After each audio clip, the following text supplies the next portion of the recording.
له افغانستانه مطبوعاتي خبرونه دي چې د خوست، پکتیا، پکتیکا، لوګر او کندهار په جماعتونو کې د پاکستان په ضد د جهاد اعلانونه کیږي.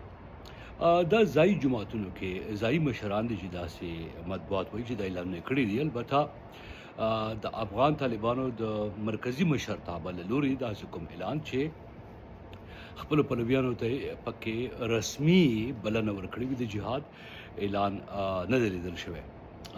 د پاکستان او افغانستان طالبانو ترمنځ د پاکستان د وروستیو بریدونو چې په 28 فروری یې کړي وو د هوایي بریدونو وروستو جګړه اوس په څلورمه ورځ هم روانه ده. په پوله ځای په ځای اوس هم نښتې روانې دي. اوس هم مطبوعات وایي پاکستان هوایي بریدونه کوي او تاوتریخوالی چې دی په ځینو ځینو کې څېړونکي وایي چې د له قابو بهر کیږي.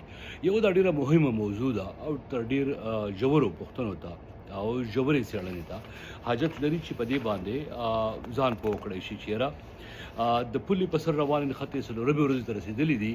دا وضعیت څومره د پراخې جګړې لور ته ور روان دی او اثرات یې څه کیدی شي.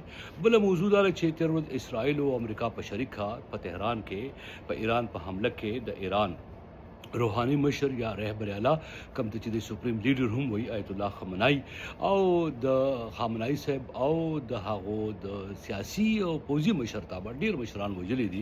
هلته یو ډیره سخته غوسه او قهر لیدل کیږي. نن د هغې اظهار ځای په ځای په بغداد کې په گرین زون کې هم ولیدل شو او ورسره نن په کراچۍ کې تاسو ولیدل چې د امریکا په کونسلګرۍ باندې قهرجن مظاهران ورغلل او هلته یې د ننوتو کوشش کوي چې پولیسو ور باندې مطبوعات وی ډزې وکړه 10 کسان یې ووژل.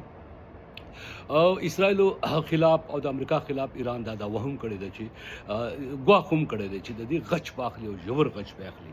په ایران کې ځای په ځای ماتم غم لیدل کیږي، خفګان لیدل کیږي. سیاسي کچه ډیره ناارامه ده.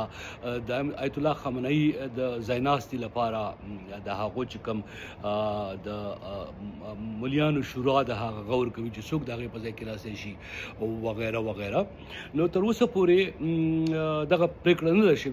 البته د اخوندانو رژیم چې ورته ویل کېږي یا د خامنه‌ای صاحب په واکمنۍ کې د ایران سختدریزه حکومتداري چې وه د هغې مخالفین ځای په ځای خوشحالۍ هم کوي. په امریکا کې په غربي نړۍ کې په ایران کې دننه هم دغه شان د خوشحالۍ ویډیوګانې چې دي هغه مخې ته راغلي دي. ملګري ملتونو وایي باید دا جګړه چې ده بنده کړی شي او دا اور چې دی دا نور خپور نه شي. خو داسې لیدل کېږي چې په ممکن توګه د جګړې د ختمېدو ډېر زیات امکانات نه لیدل کېږي.